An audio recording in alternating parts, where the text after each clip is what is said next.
The Union Minister for Finance and Corporate Affairs, Srimati Nirmala Sitharaman ji, has tabled the Economic Survey 24-25 in the Parliament a short while ago. To brief us more on the key highlights of the Economic Survey, we have with us Chief Economic Advisor, Shri V. Anant Nageshwaran ji. My warm welcome to you, sir. I also welcome Senior Economic Advisor, Ms. Chandni Raina, Economic Advisor, Shri Anthony Syriac, Economic Advisor, Dr. Anuradha Guru. Today's press conference will go as follows.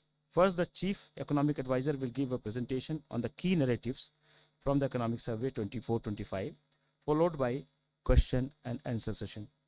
Over to Chief Economic Advisor, Shri V. Anant Nageshwaran ji.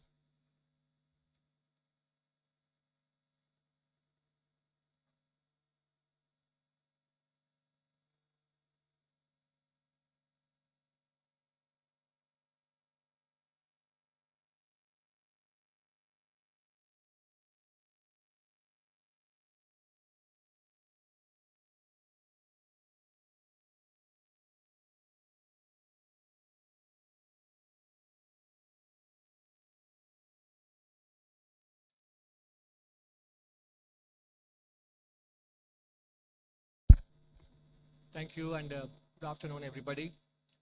Although we are almost at the end of the first month of the current calendar year, still 11 more months to go. I wish you all a very happy and healthy 2025. And I hope you had a good first month already. So we will go into the presentation on what the Economic Survey 24-25 is about. This is a presentation on the Economic Survey contents rather than on the state of the economy per se, although which will be there towards the end of the presentation as well. The structure of today's presentation, we will cover the following issues: the changing global landscape and how India can rise the game for the new playing field.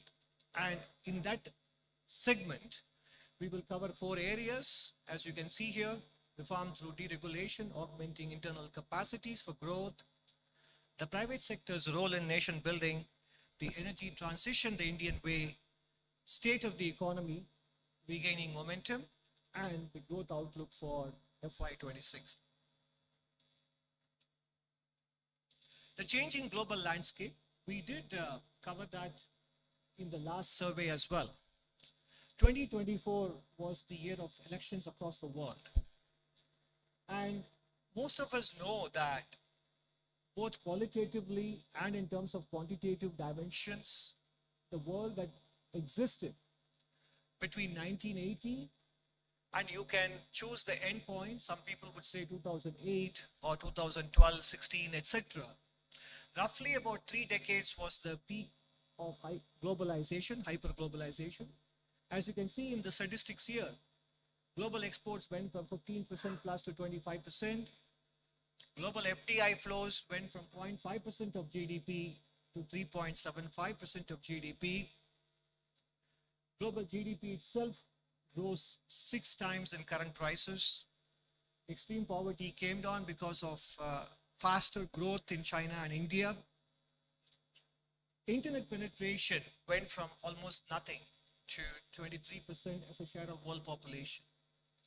During this period, applied tariff rates across the world came down and the trade to GDP share went up. But clearly, you all know very well more than we do that this period has kind of ended. Even if we are not reversing very actively, we no longer are advancing along these dimensions. New import restrictions in every year were of the order of about 3,000 restrictions imposed by countries across the world. They have jumped to about 5,000 restrictions in the last 4 years. And the key reason that is cited by countries in imposing restrictions is strategic competitiveness. I think that is the important theme that we have to internalize as a country, both in the policy space and in the private sector space. There is strategic competitiveness. So therefore, efficiency considerations have given way to resilience and supply side security considerations. The value of trade covered under the new import restrictions was as low as $170 billion in 2014-15. Now it's more than a trillion, $1.3 trillion. So effectively, I think both import-export and investment flows are being looked at through the prism of strategic competition. And that is a new world which may be with us for quite some time to come, and therefore we need to get used to operating in this space. As a result, world FDI net inflows as a percentage of GDP has come down from around 5% in the first decade to around 1% of GDP. And world exports as a share of world GDP peaked, even though it may not have come down as much as investment flows have come down. Clearly, it is on a declining trend compared to the ascending trend we saw towards the end of the last millennium and in the first decade. One of the outcomes of the globalization era was also the rise of China as a manufacturing power. India also rose as a power in global services. So what has happened in the last 25, 30 years, and it is continuing even now, is in several high-tech, medium-tech areas, the presence of China is pervasive and dominant. And the manufacturing as a share of world gross output, China's share will probably be higher than the combined share of the next 10 countries. It gives them a lot of strategic levers and advantage in several areas, as we will see later in some other dimensions as well. This is an important development along with globalization in the last 40 years. Now, along with the dominance in manufacturing, in terms of the materials and minerals required for global energy transition, let's first take a look at the solar energy. Global demand in 2010 was, China's share of the global demand was very small. And therefore, China's production capacity in those areas was also quite small comparatively. But fast forward 11 years later, while demand has grown even within China, but the production capacity in that country has grown even more than demand, basically giving them an important lever in terms of the source of supply for all ingredients and components related to energy transition. And if you happen to see the September 2024 report of Mr. Mario Draghi on the European competitiveness, the entire 75-page report is full of European concerns about the concentration risk that is there with respect to one country as a source of supply for all critical components and technologies with respect to energy transition and manufacturing, etc. Moving on from solar energy to electric mobility, if you look at the key materials that go into it, copper, lithium, nickel, cobalt, graphite, and the rare earth materials, the dominance, and this is a slide which we have shown you back in July 2024 as well, the dominance of one country is quite clear. And in different stages of production, even if those materials are not mined in one country, the processing happens in a single country, and therefore whether it is the cell components or battery cells. In fact, the truth is every single panel, solar panel we install, every single electric vehicle that we produce in this country, naturally the dependence on a single source for supply keeps increasing. So that dependence has to be kept in mind in the pace of transition towards renewable energies and also with respect to electric mobility. So this is the global context, that the era of globalization, faster and larger movement of trade and goods and services and investments is behind us. And there is a huge presence of a single country, a phenomena that we have not seen in a very long time, at least since World War II. So given this, naturally, we have to raise the game for a new playing field. The playing field has changed. And the game has to be rely on domestic drivers of growth. So what are those domestic drivers of growth? That is what is part 2 about. Just to recap, we do have a goal, a legitimate economic and social aspiration to become a developed country by 2047. The last economic survey broke it down into multiple components, generating about 8 million, 80 lakh jobs per year, increasing our share of manufacturing in GDP, plugging Indian businesses into global value chains, and creating a viable small, medium enterprise sector, which in the German language is called the Mittelstand. Because countries that basically became powerhouses in manufacturing had succeeded in creating a viable small medium enterprise sector. Therefore, our goal with respect to manufacturing is inextricably tied to the success of being able to raise the share of SME enterprises as well. Therefore, what is the action? The action is we have to raise our game on domestic growth. And how do we do that? There are 4 dimensions to it. One is deregulation for growth, augmenting internal capacities for growth, the role of the private sector in nation building, and doing energy transition the Indian way.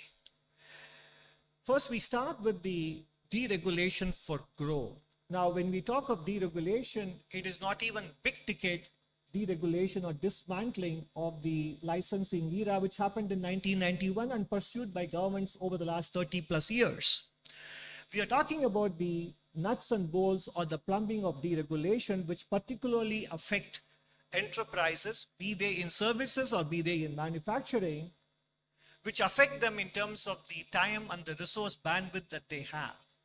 And these are related to local level rules, laws, and regulations. So this is the deregulation exercise, which will probably not be a news story in the front pages, but that kind of deregulation at the local and the state government level have to happen pervasively for us not only to boost MSMEs, to boost manufacturing, but also to lift the potential GDP growth in the country.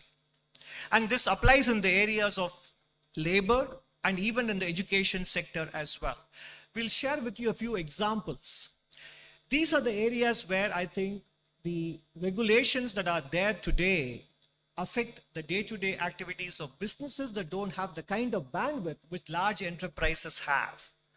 Whether it is in land, building and construction, utilities, logistics, and there are sector-specific deregulation areas, and you can see more of them in chapter 5 and also across other chapters in the economic survey. In general, we are obviously in the presentation, I can't go into all the issues which are there in the chapter. Just to illustrate, compliance costs make it cheaper to run a 150 worker factory than one 300 worker factory, whereas it should be the other way around. Regulations also disproportionately affect small businesses. If you look at the building restrictions, the setbacks to be allowed on all the 4 sides of a building, the floor area ratio restrictions, parking regulations, etc., take away much of the land available at the ground floor level for businesses. So actually manufacturing can start only from the first floor onwards in many small enterprises, both in urban and rural India, if they fully comply with the letter and spirit of these regulations. Naturally, that raises the fixed cost of doing business, and naturally, it also disincentivizes more hiring. So deregulation is not just about ease of doing business, it is a pathway to employment generation. And naturally, we also know that many states impose a high markup on electricity costs supplied to businesses compared to other non-businesses. And whereas in countries like Vietnam and Bangladesh, particularly in Vietnam, which we look up to, it is the other way around in terms of being our next important competitive country. They have the opposite problem, which is that the cost of electricity supplied to industries is on the lowest side there compared to what we have in India. And by the way, this is not just a theoretical exercise. We have done, and you will see more of it in chapter 7, we looked at those states which have progressed a lot on business reform action plan, and lo and behold, those states have a much higher level of industrial activity. So there is a positive correlation between BRAP and the level of industrial activity that is there in these states. Moving on from industry to employment related areas where deregulation can be pursued, in general, we do specify the number of hours workers can work daily and weekly. Every country has it. But the problem is we have restriction that this shall be adhered to week after week after week, whereas other countries give flexibility to the enterprises to be able to achieve this over a longer period, 3 months or 6 months. Your overall working hours cannot exceed this. But in a given week, there could be more or less work depending on demand surges. So that flexibility is missing. The same thing with respect to Factories Act on overtime working hours as well. The stipulated overtime hours are lower than competing nations, even though the overtime wages are higher in India on paper. The hours that people can be asked to work overtime is limited. And this is something that the workers and the management can negotiate between themselves, depending on order flows and so on and so forth. Moving on to higher education in particular, where I think market forces can play a much better role in ensuring quality outcomes. The University Grants Commission specifies minimum credits for various course categories and in what sequence as well. These aspects could be entrusted to the institutions themselves, and the institutions must remain free to remain must be free to remain flexible with their coursework. This will allow them to adapt to changing market demands, and we should basically trust the faculty and students to find solutions to these problems.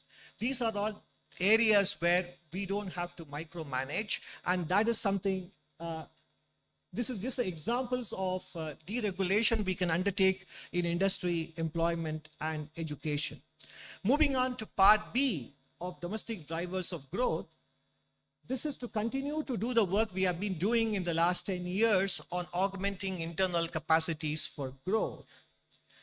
And in July 2024, in agriculture, we devoted a lot of time in both chapter 5 on the medium-term outlook on how agriculture can be freed in terms of empowering farmers to be able to produce the maximum value and raise productivity.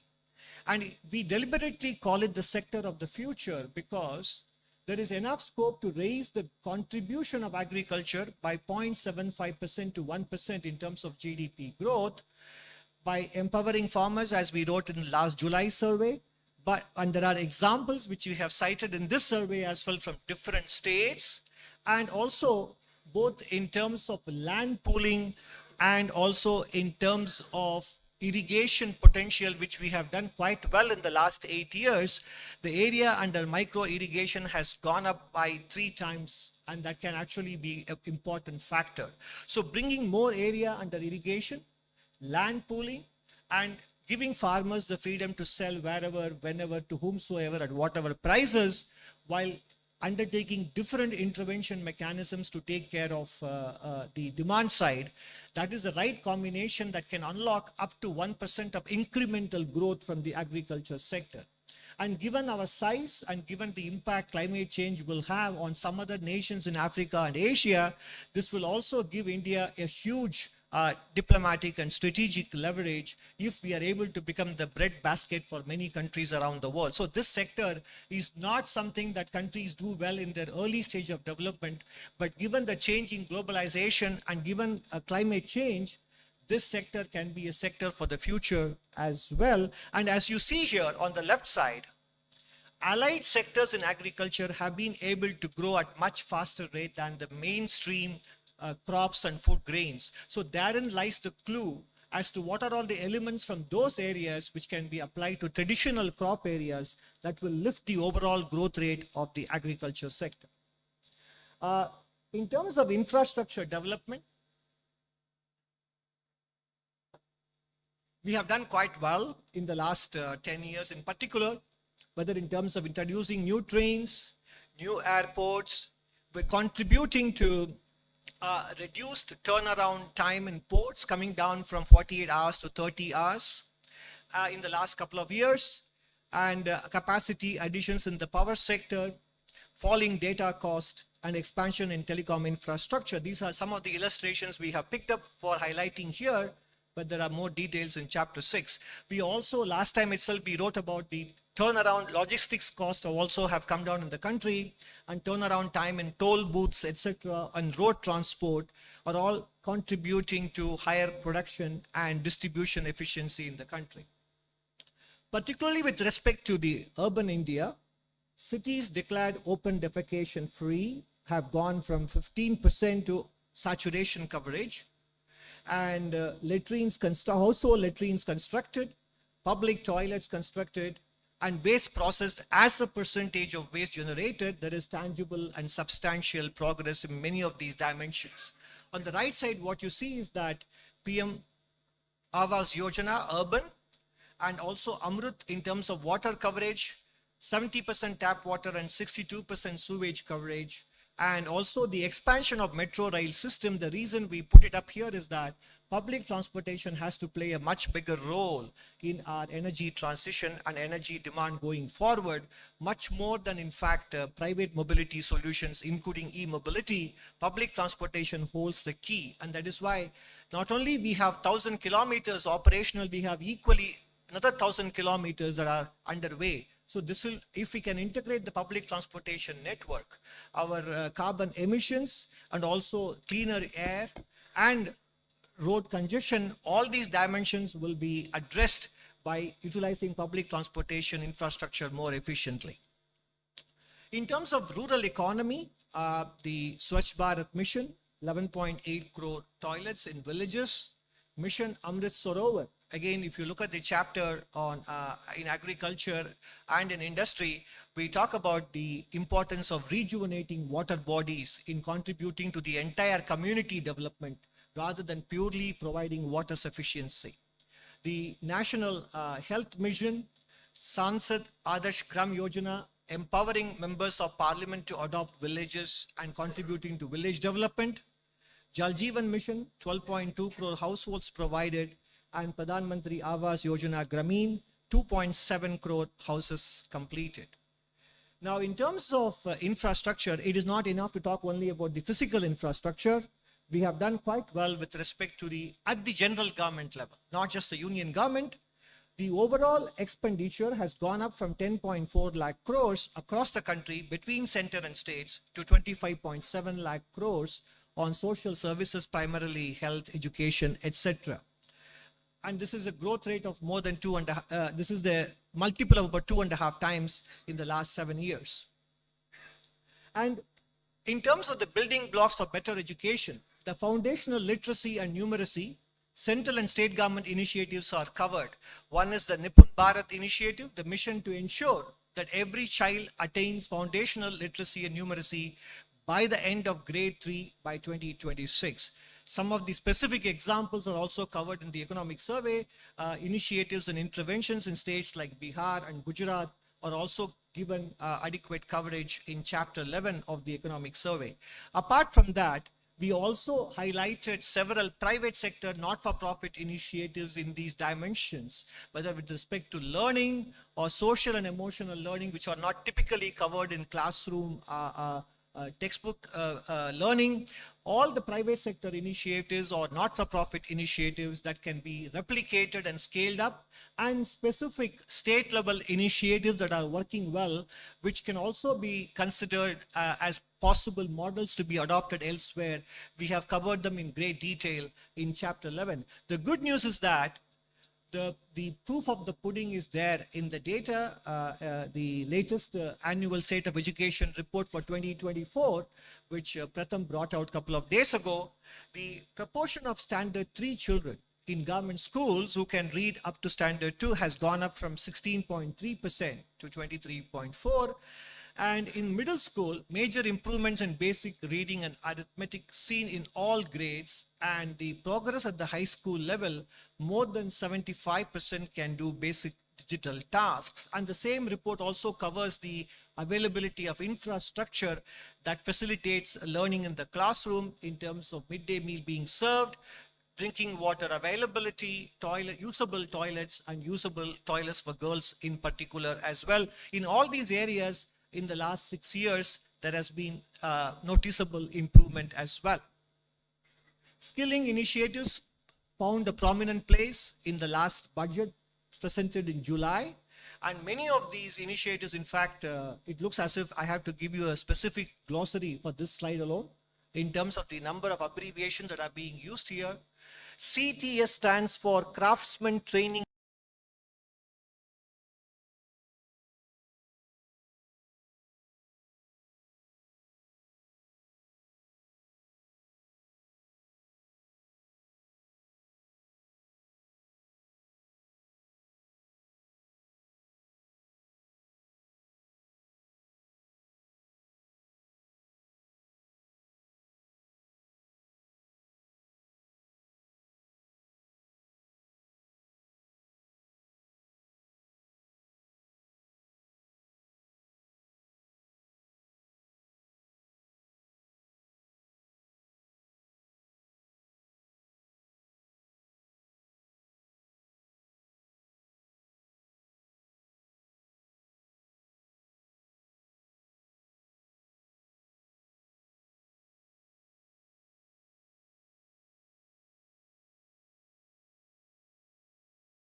CTS stands for Crafts.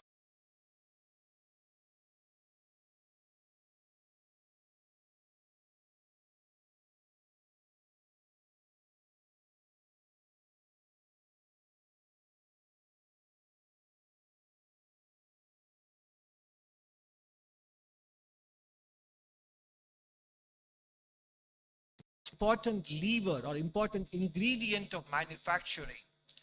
In the PLI schemes for white goods, we have covered a box item on the success of the air conditioners with respect to the PLI. The entire value chain for air conditioners manufacturing in the country is now in place. And particularly with respect to white goods, 43% of the new applicants in the scheme are micro, small, and medium enterprises. In terms of payment on time to micro businesses and small businesses, number of invoices financed on trades went up from 4.8 lakhs to 41.2 lakhs in FY24 the last 4 years. That is a nearly 8 times jump in the number of invoices financed through trades. And the amount financed on trades has also gone up from 11,000 crores to 1.4 lakh crores. And many of you are aware of the Section 43BH, which allows businesses to deduct payments only after they make the payment in the year in which they make the payment to micro, small, and medium enterprises rather than on an accrual basis. And MSME cluster development program has improved productivity by 10 to 15%. And in this regard, the survey also covers many initiatives taken by different states, from Gujarat to Madhya Pradesh to Rajasthan to Tamil Nadu, etc. We cover initiatives taken by several states for the growing MSME businesses and attracting new businesses, which can serve as inspiration for other states as well. Harnessing the power of women entrepreneurs with respect to credit access, skill development, marketing support, and specific support for women-owned enterprises in terms of reserving public sector procurement. for women-owned enterprises. So basically the point is, in the first two sections of this, in domestic drivers, we have spoken about the importance of deregulation. We have spoken about the importance of continuing with various initiatives that we have looked at in the previous surveys in terms of boosting the productive potential. This is all from the policy space. From there, we move on to the role of the private sector, because naturally for a large economy, private sector plays a very big role. And in terms of the private sector, the specific asks are balanced deployment of capital and labor, curbing ultra-processed foods, fairer distribution of incomes, which is related to the balanced deployment of capital and labor, workplace importance to workplace safety, workplace culture and mental health, and thinking about supply and sourcing from a strategic perspective as well, investment in R&D. So these are all the dimensions in which the private sector can also raise the game for the new playing field that we are confronted with today. In terms of fairer distribution of incomes, a topic which we brought up last survey as well, if you look at the growth in profitability and the growth in employment expenses, which is a combination of hiring and compensation, there is a huge disparity between the two, which has been highlighted by several private sector players themselves in the last few months. And this happened even as Indian corporate sector profitability hit a 15-year high in March 2024. And some of you may have heard that when in the 1960s, when Henry Ford raised the minimum wages for his car workers, he said, otherwise there will not be enough people to buy the cars the Ford Motors produces. So in some sense, raising wage and salary growth for workers is also a source for aggregate demand for businesses in the medium run as well. So it is both, it is enlightened self-interest rather than being seen only from a moral prism as well. And in terms of balanced deployment of capital and labor, the clear example is the use of artificial intelligence, and we have a special essay on this topic in chapter 13. In July 2024, we spoke about the energy demand management in a special essay on dealing with climate change. This time, the special essay is on the impact of artificial intelligence on employment generation and in general on labor. Deployment of artificial intelligence presents both opportunities and challenges. Past technology revolutions in general, sometimes we all feel that technology eventually generates more jobs than it displaces. That is true. But the key word is eventually. What happens between now and eventually is critical. And that is where I think we need to create supporting institutions, enabling institutions to train them, to prepare them, and academic curriculums have to change, workplace practices have to change, etc. So therefore, technological transitions have not been painless in the past, particularly during the previous three industrial revolutions in the Western world, and we need to learn from them, and that is what this chapter covers. And the private sector therefore needs to weigh the benefits of artificial intelligence against the social cost, which may be subterranean in nature and which may surface over a longer period, eventually affecting the environment that is necessary for running businesses smoothly. And therefore, the chapter argues for a careful deployment optimized over a long horizon. This will augment labor and will deliver broad-based social benefits. Of course, one of the considerations, if I may say in a lighter vein, when we wrote this chapter was whether the chapter would become outdated by the time it goes to print, given the kind of fast changes happening in the artificial intelligence space. But the issues that are discussed here is not with respect to the technological developments per se, but also whether the potential and the threat the technology poses for augmenting labor or displacing labor. Those issues are discussed in chapter 13. And where else a private sector can contribute? Compared to several countries, when it comes to R&D spend, 50% of it happens from the government and only 41% happens from business enterprises. Even higher education, academic institutions only contribute 9% compared to other countries. I think this is one area where I think the private sector and people like Mr. Naushad Forbes, etc., have actually written about it. the funding of R&D in India is predominantly from government entities, and it is not for lack of incentives. Specifically, box item 7 in chapter 7 covers the various incentives that the government of India offers in comparison to peer countries, and they are definitely comparable.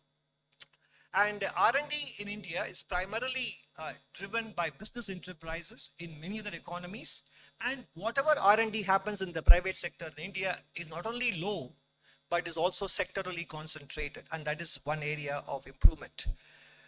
Ultra processed foods. It is a 2.5 lakh crore business built on hyper palatability of food items. Misleading advertisements, celebrity endorsements, and missing and obscure labeling on packages targeting consumer behavior. Ultra processed foods are directly associated with exposure to cancer, respiratory, cardiovascular, and gastrointestinal health outcomes. And poor dietary intake, unfortunately, is also associated with adverse mental health. And most UPF brands target children and adolescents. Therefore, we need to arrive at a quick resolution on the issue pertaining to front of the pack labeling, which has been, happening in fits and starts in this country. And this is not just purely about consumer information and fair disclosure. It has got long-term implications for realizing our demographic dividend and productivity of our youth. Because we initiated the coverage of mental health in a big way in the last survey, and we continue that in this survey as well, and you can find more of it in chapter 11. 4 particular variables have a big implication for mental health. Those who rarely use smartphones, those who are close to their friends and relatives, and those who basically have social connect and physical activity and who consume healthy foods, they have a very high mental score. But if your consumption of ultra processed foods is frequent, and if your family closeness is not much, and nor do you have enough free time for yourself out in the open, and if you rarely exercise, then your mental well-being score is very low. It is not a theoretical construct, it is an empirical finding across the world, including in India. And lower mental health naturally has a direct correlation with the number of working days and overall productivity as well. So in general, workplace culture, private sector's attitude towards ultra processed foods, prioritizing medium term over short term, all these considerations will eventually determine whether India's wanted demographic dividend actually materializes or not. And I think this is a very important issue. Rather than, apart from skilling and education, etc., this is not widely discussed, and we feel this is an important area where private sector can contribute a lot. Energy transition the Indian way, which is the topic in the chapter on climate change and adaptation.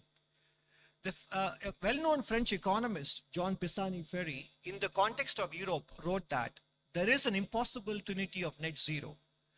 That is, policy cannot be at the same time fiscally sustainable and the economy is competitive without giving up on net zero ambitions. And that is what we call it, the impossible trinity of net zero. On the right side, between fiscal sustainability, net zero goals, and competitiveness of the economy at any given point in time, only 2 are possible. If you want to pursue net zero and be competitive also in the global economic space, then there has to be a lot of subsidization that has to happen.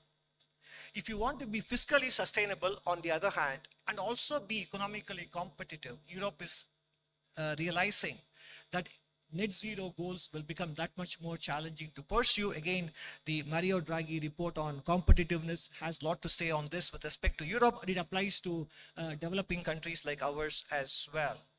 At the same time, if you want to pursue net zero, at the same time be fiscally prudent, then competitiveness will take a big hit as well, because energy costs will go up significantly, as has happened in Europe between pre-COVID and post-COVID. So the net result is that the trade-offs in climate mitigation is such that these days countries are realizing that we need to spend a lot of effort and resources on adaptation. The theme of the chapter on climate this time is how do we maximize our adaptation efforts, adaptation funding, as opposed to focusing on emission mitigation. India's energy transition, therefore, needs to have a multifaceted approach.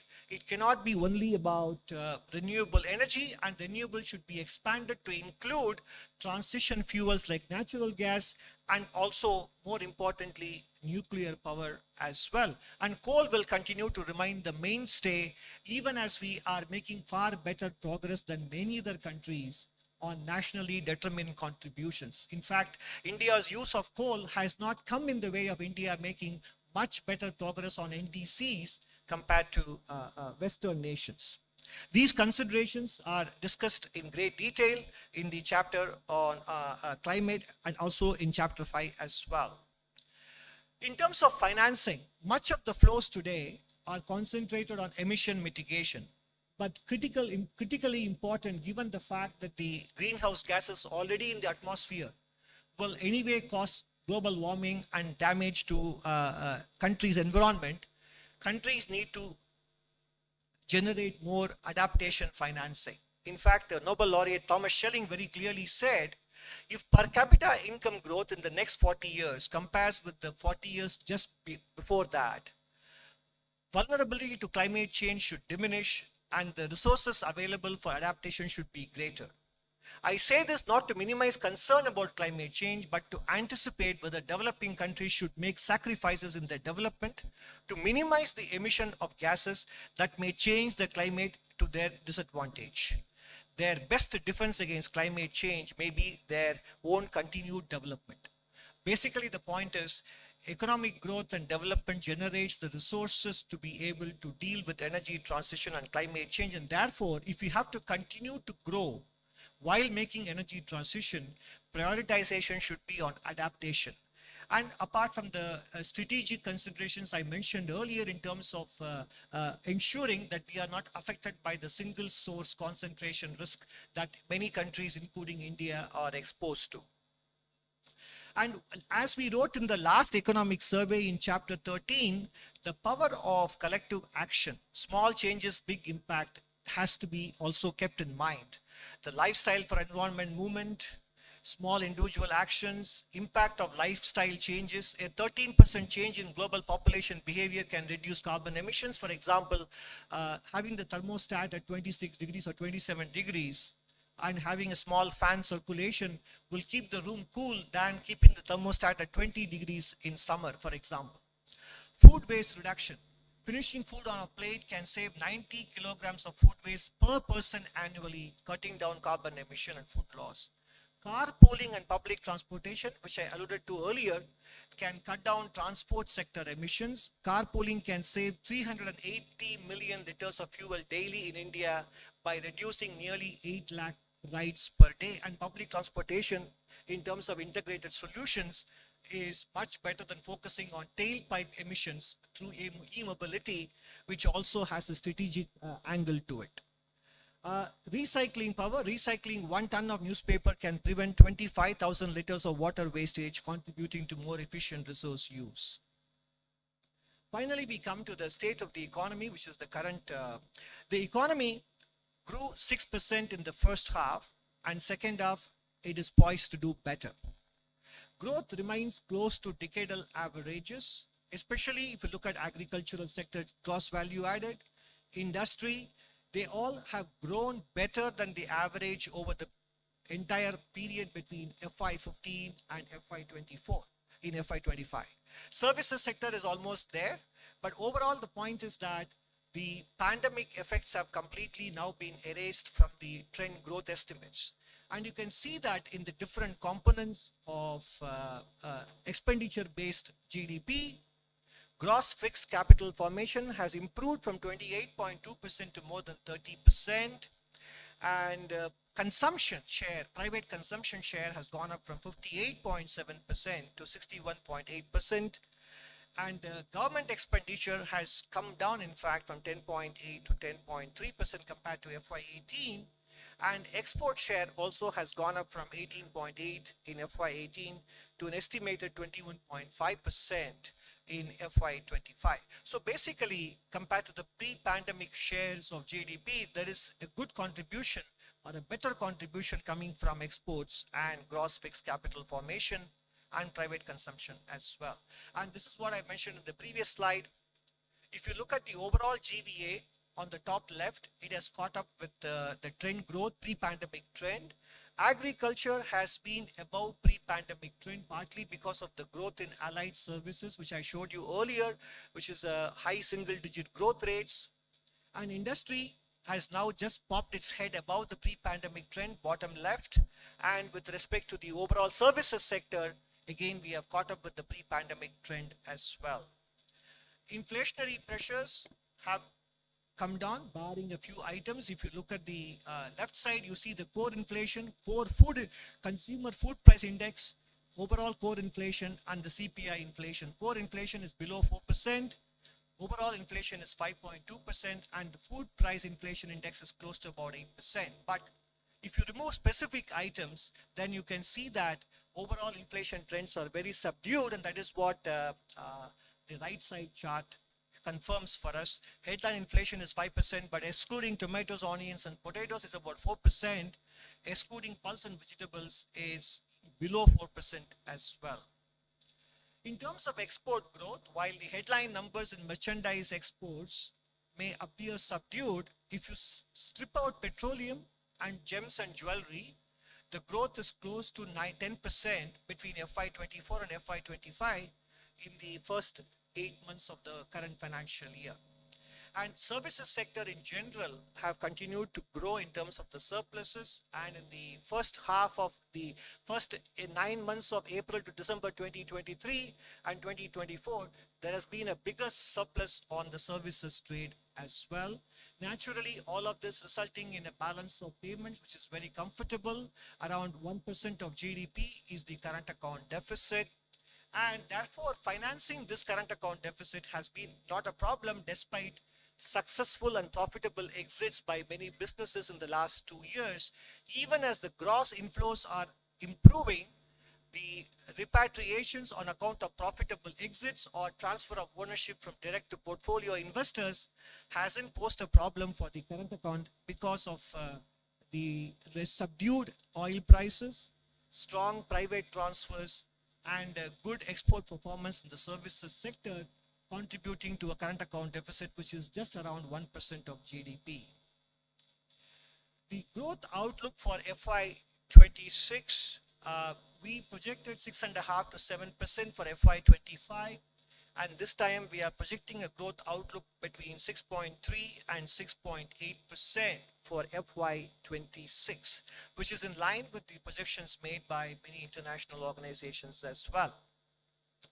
The risk factor, of course, again, not only because of the changes in the global playing field, global stock markets also have become lately volatile, as we witnessed earlier this week.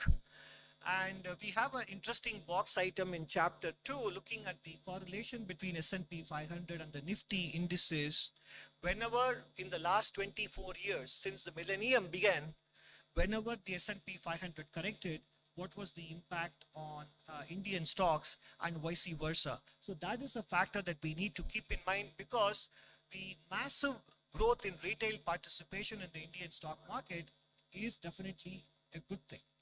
But also, when the market corrects, it could have implications for spending intentions, and sentiment effect, etc. could be significant. And that is one risk we have kept in mind when we came up with the outlook between 6.3 and 6.8% for the real GDP growth. And as we always say, we will be very happy to be proven to be wrong and conservative if the final outcome turns out to be better than 6.8 as well. So to sum up, how do we raise our game for a new playing field when globalization is no longer going to provide the tailwind in terms of export growth and foreign investment growth?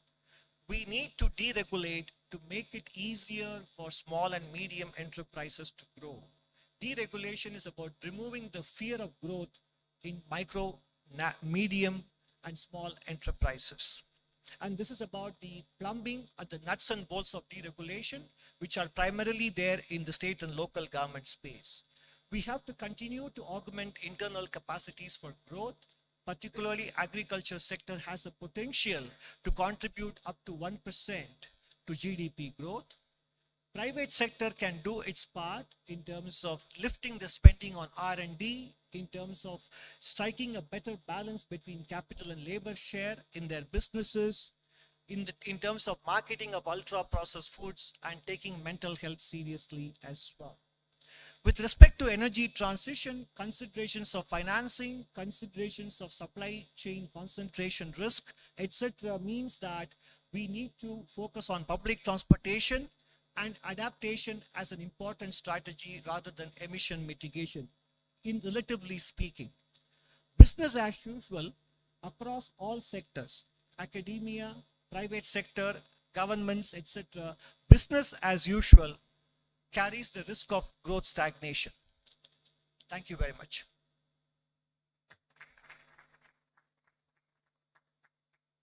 Thank you, sir, for the presentation. Now, floor is open for the questions.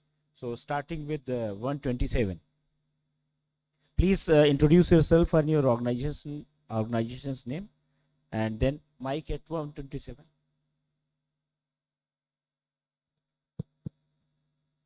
Hi, sir. Good evening.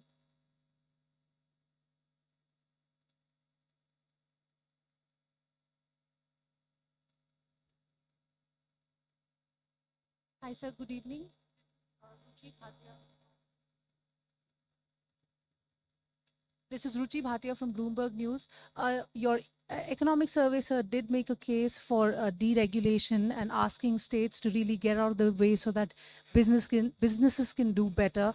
I just want to understand from you, what can the federal government really do to nudge or prod states to get out of the way, to be able to deregulate in a more extensive way?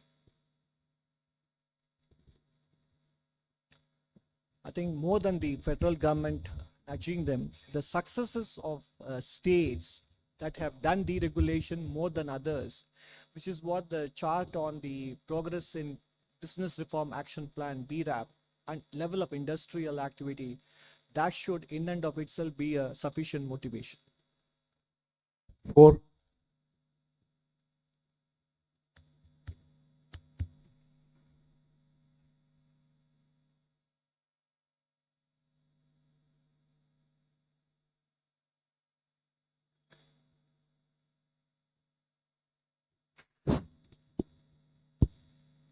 So Timsi Jaipuria, this side from CNBC TV 18.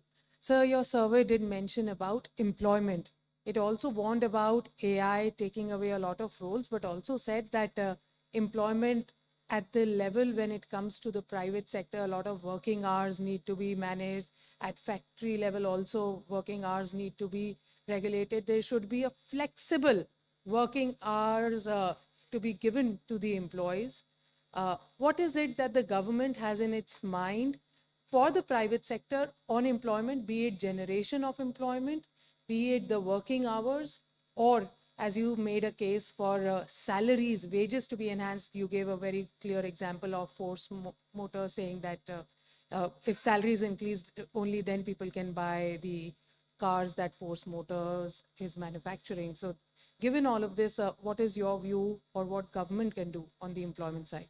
Again, what the government can do was already demonstrated in the July budget of last year, when the government announced multiple schemes to incentivize labor augmentation in businesses, both in manufacturing, non-manufacturing, new jobs, adding to existing payrolls, etc., by defraying some of the contributions to EPFO, announcing the corporate internship scheme. So what the government can or should do was extensively mentioned, and even policy actions taken in the last budget of July 2024.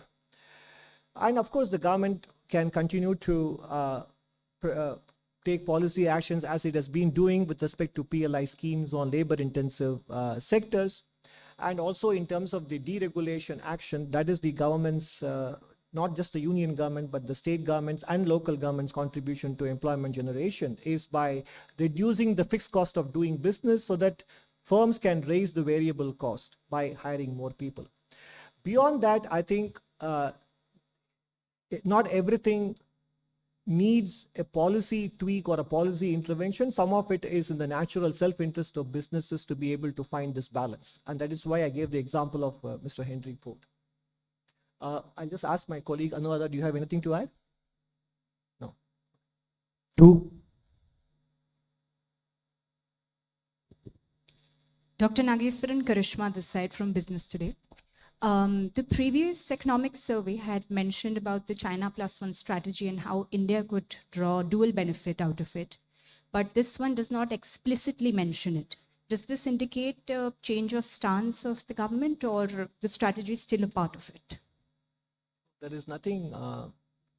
This time we're speaking about the importance of growing importance to be given to domestic growth drivers, building domestic supply chain resilience, which is the same as what has been the thought process behind the Atmanirbhar Bharata, China Plus One, etc. So this is the continuation of the same theme. 122. Sir मैं लक्ष्मण हूँ CNBC आवाज से। छोटे छोटे दो सवाल हैं। एक तो आपने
So while we are doing renewable and non-fossil fuel, but there is a move, as was mentioned in the budget announcements last year, to also look at nuclear for small modular nuclear reactors. So there is a discussion and there is a push to become more and more energy secure for India's growth. Thank you. 26.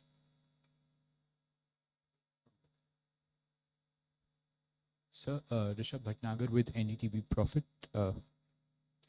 My question is, in the Eco Survey, you've recommended private investments in for small scale farmers. What exactly does this entail? Is this privatizing parts of agriculture?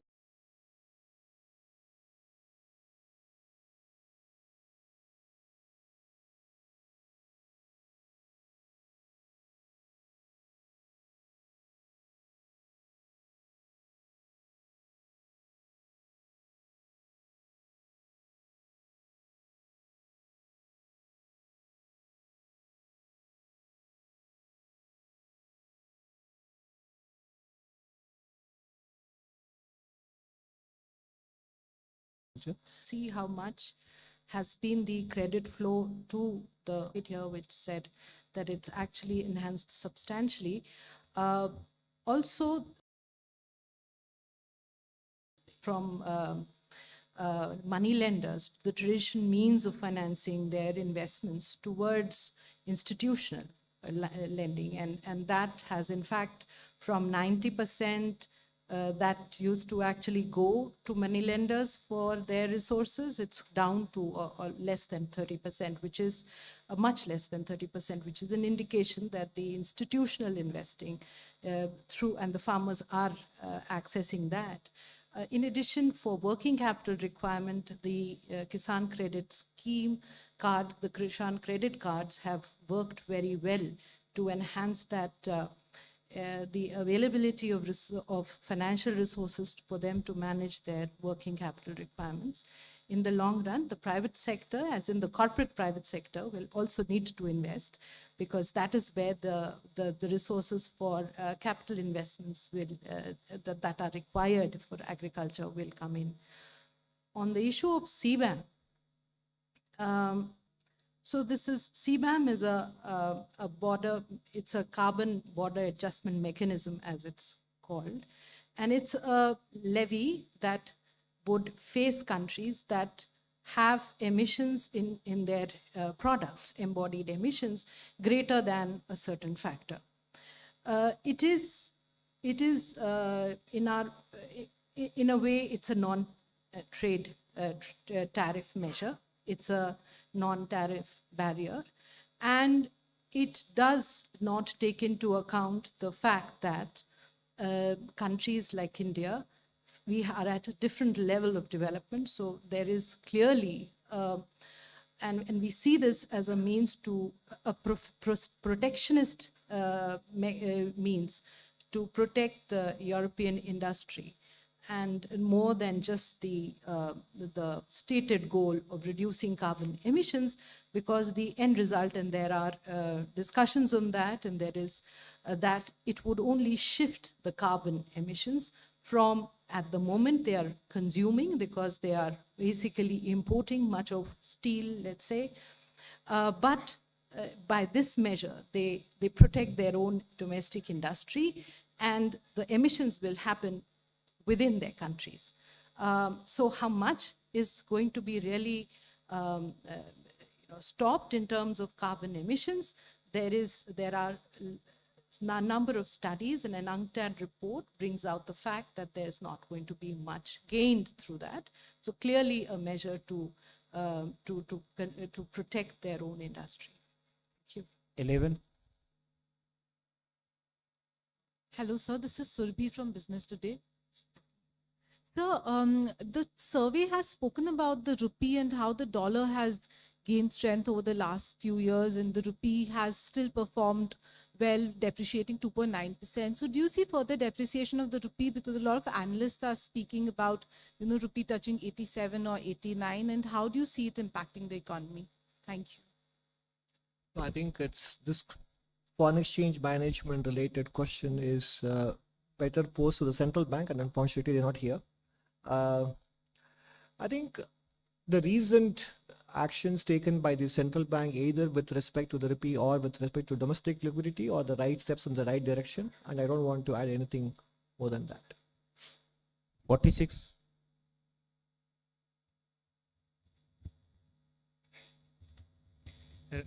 Prakash Pedashu from ET now. Boosting domestic consumption is, of course, a key focus for the government at this point of time. Did economic survey make any specific recommendation to the government? What was the question? The domestic consumption. I mean, boosting domestic consumption is, of course, a key focus for the government. So did the economic survey make any specific recommendation? I'm not sure. I really. फिर से अपना question दोहराइए please Prakash. Has the economic survey made any specific recommendation to boost domestic consumption? Yes. Is that the question? Yes. Okay. Well, the recommendation which is made not just to the union government but to governments around the country is actually a step to boosting employment, income generation, and therefore consumption. This is about deregulation, is exactly towards that. It is not a recommendation only to the union government. So by simplifying regulations and by looking into the nuts and bolts of regulations that affect small businesses, we are lowering the cost of doing business for them, therefore opening up the space for them to hire more, which will lead to income growth and therefore better consumption. That is the very precise recommendation that the economic survey is making to governments all around the country. 52. Good afternoon, Nikunj Johri from Reuters. So I have two questions. You've cited geopolitical risks to India's growth, and we've seen persistent tariff threats from the United States. So do you think India needs to have a preemptive policy, perhaps, or we need to our measures should be more reactive? And secondly, we've seen our net FDI is sharply coming down, although the gross FDI is increasing.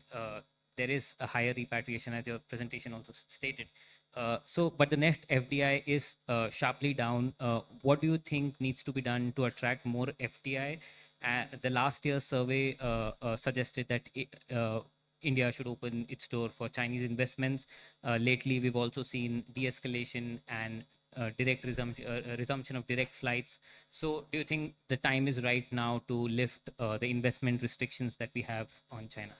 So Nikunj, with respect to your first question, the answer I gave to the gentleman from ET now is the same answer, which is that we don't want to talk about speculative scenarios of a single country's trade policies, etc. In general, I think the steps that we need to take, and in fact, the economic survey, the chapter on external sector has a box item on trade policies and the kind of industrial policies that have been adopted by countries in the past, and how we can adopt industrial policy without necessarily being protectionist about it. At the same time, it can also be an inducement for productivity. We have discussed all those things, and that is the way to approach it. So I think there is no point in being speculative, and whatever policies that may need to be taken in response to or in anticipation, that I'm sure ministries are looking at it. Now, with respect to boosting FDI, I think we have made our recommendations, few suggestions in the last economic survey. But again, FDI is something, as we showed in one of the earlier slides, FDI as a share of GDP has come down much faster than the export share of GDP globally. And we are no longer competing only with other emerging market nations. We are even competing with industrialized countries which want to friendshore or onshore their investments. And therefore, so one of the biggest magnets for FDI is actually the prospect of profitable returns, which is what India has been providing, whether it is portfolio investors or direct investors. And the last 2 years of continuous exits actually demonstrate that. And one way to ensure profitable exits is to ensure steady economic growth, and wherever possible, accelerating economic growth. Beyond that, whatever procedural requirements or opening up of sectors, we have done most of those things in several areas, more recently being in the last several years, being defense, space, drones, etc. So whether it is with respect to tariff policies or visa policies, etc., the government has been responding to the emerging situation, and therefore the FDI numbers should be looked at from the perspective of what is happening elsewhere in the world as well, in terms of overall FDI flows in general, which is what UNCTAD reports also point out, that there has been a decline because of various policy developments happening in every part of the world. 35.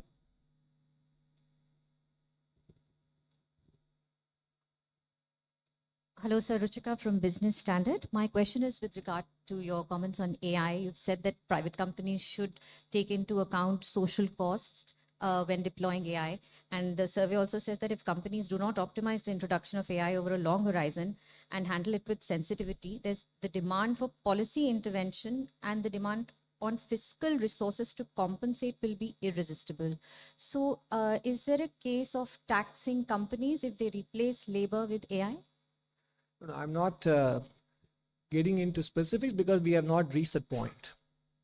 It is a potential scenario that can develop if over time, and this is, by the way, a point made by the IMF in its discussion paper that came out roughly about a year ago, which is that if the social impacts of technological deployment results in such massive labor displacement, then in several countries, there will be a call for action on the part of the government authorities. But that is a hypothetical scenario which may develop if all considerations are not kept in mind, whether it is in terms of labor redeployment, labor reskilling, upskilling, etc. So this is, at the moment, there is no specific action that is contemplated, and that is not what is hinted at all in this special essay. 9. Sir Tarun Sharma from Zee business.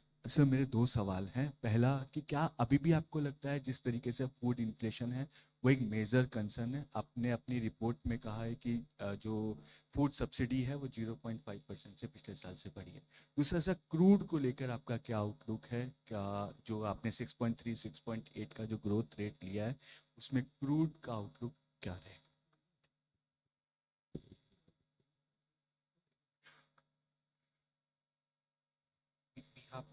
Devoted a lot of space in the economic survey on food inflation. The point that we have made and we have been making over quite some time was that it's a concentrated impact of a couple of, or now let's say 3-4 items which lead to a very high food inflation.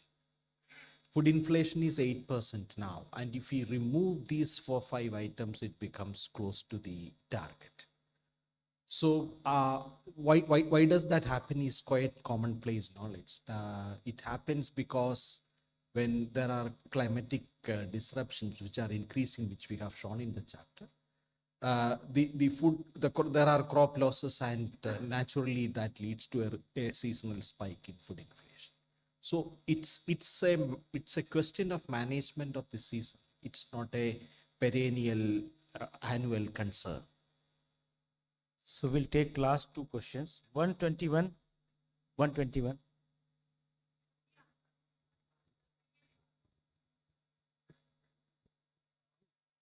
Okay.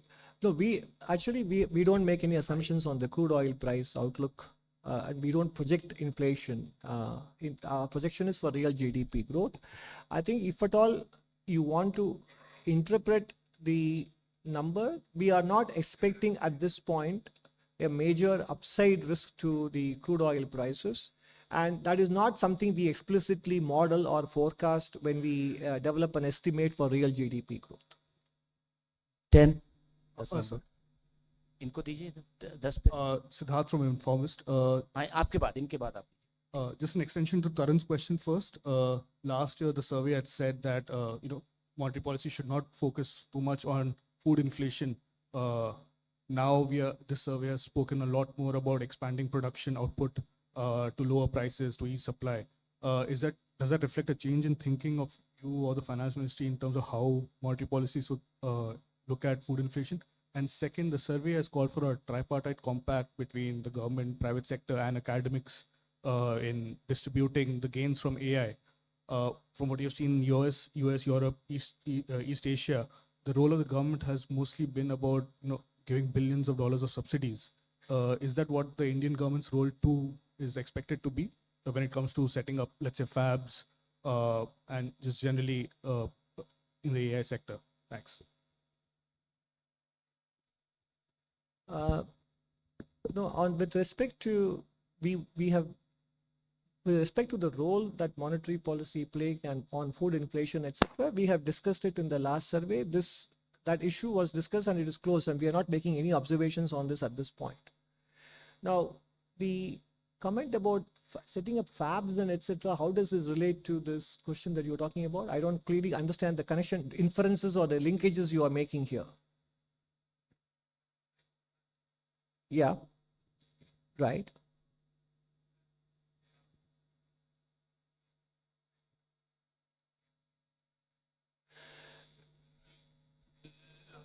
Look, sure, I think all countries have to basically, it is, again, there is no mechanical or formulaic way in which you can say that this is exactly the proportion by which you should mix technology and labor. It's an iterative process. We need both. You need to stay competitive. You need to provide gainful employment and prepare the labor force to be productive as well, to be able to work with technology, etc. And in some cases where technology is useful in boosting productivity, it can also expand the business opportunities or the capacity, which can therefore, for example, if you're handling 10 queries today, and if you're able to handle 1,000 queries with the help of technology, then the geographical coverage of your business can also expand, in which case you can absorb the labor by deploying them in more geographical areas. So the answers will therefore have to be found in specific situations. 10. The government's role is in skilling, in making sure that there is the set of, which is exactly what we talked about in terms of the deregulation. The government's role is to reduce wherever possible. Again, I mean the government as in the government as a system, not just the union government.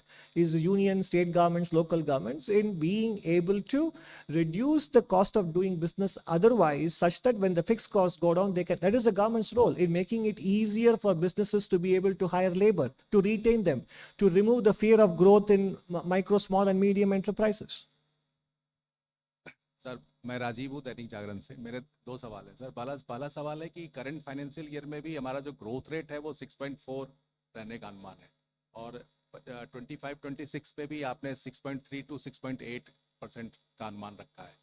तो क्या इससे हमारा जो विकसित भारत का लक्ष्य है 2047 में वो प्रभावित होगा, बिकॉज ये 7% से कम का ग्रोथ रेट है? नंबर 2, इकोनॉमिक सर्वे में कहा गया है कि चाइना पे जो हमारे सोलर एंड ईवी जैसे जो रिन्यूएबल एंड ईवी के लिए जो रॉ मटेरियल है, क्रिटिकल रॉ मटेरियल स्पेशली, उसके लिए हम चाइना पे सोलली डिपेंडेंट हैं और उससे बाहर निकलने की बात की गई है। तो क्या भारत को अमेरिका की तरह ईवी और सोलर रिन्यूएबल के प्रोग्राम को स्टॉप करना चाहिए या उसमें कटौती करनी चाहिए, बिकॉज हमारे पास रॉ मटेरियल है नहीं, और कहाँ अल्टरनेट है? So on the first question,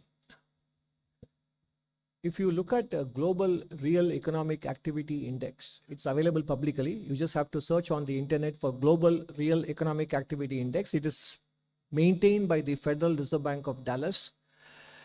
It has been declining since 2023 and it has now come to negative territory. It is their index of global real economic activity. So the growth rate, after having achieved 9.7, 7 and 8.2, the current relative slowdown in the economy is to be seen in that context. And India still remains the largest growing economy, fastest growing economy among large economies in the world. And you saw also in the slides that the global export share of GDP has been coming down, etc. So whenever we get the opportunistically, if we can generate higher export growth as we were able to do so in 21-22, we should be able to capitalize on that, and that is what is happening as well. If you look at the kind of articles that we have written in the last 1 year, we have written about how India has been able to diversify its product areas and also open new geographies for our export products. Those are all the ways to go, and whenever the global export growth picks up, in those years, export growth will contribute another 0.5 to 1% additional growth, which will take it to 7.5 or 8. And as we also mentioned in the presentation, agriculture sector itself can add 0.5 to 1% of additional GDP growth. So in general, these are all the ways in which we can lift this baseline number, and this baseline number reflects the current uncertainties and the fact that global real economic activity has slowed down in the last 1.5 years to 2 years. So that is the answer to your first question. Now, the dependence on a single country is, as I mentioned repeatedly in my presentation, figures in the discourse, in the policy discourse in Europe. It figures in the policy discourse in North America, etc. It is a global challenge, and that is why India became part of the, my colleague Chandani will supplement what I say. That is why we joined the Critical Minerals Partnership, and we ourselves are setting up, have set up policies on, as she explained in the previous question, on battery storage and some of the PLI schemes on the components for solar energy, etc. So we are taking policy steps already, and we are striking global alliances to make sure that our supply chain is diversified. But simultaneously, we have to keep an eye on what is the level of dependence and how critical it is, how constraining it is. So it is a multifaceted, multi-pronged action which we have already been taking. Chandani, you want to add something?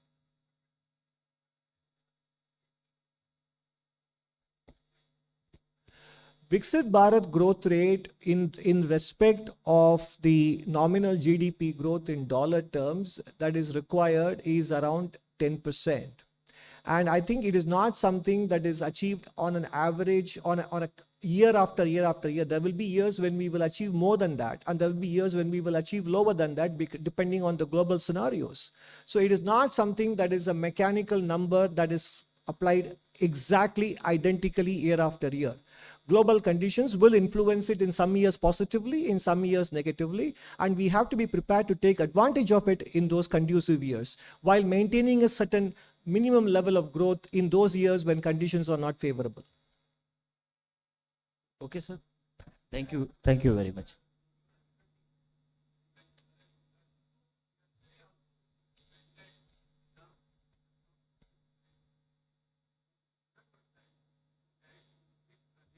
In case they continue with replacing the dollar dominance. We have no comments on that. We already answered several questions with regarding the potential trade action. I have nothing more to add to that. Photography.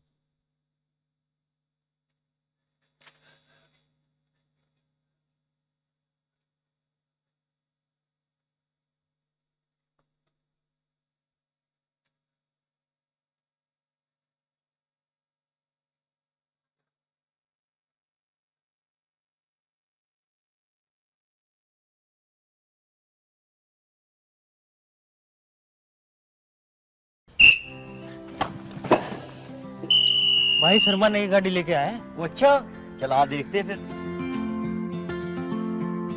क्या हाल है? Nice car bro. Thank you भाई। ये तो तुम्हारे bank की बदौलत है जो मुझे इतनी आसानी से लोन मिल गया, और देखो मेरी कार का सपना पूरा हो गया। बात हमारे हॉकी के सपनों की हो या आपके सपनों की कार की, पंजाब नेशनल बैंक करे सबके सपने साकार।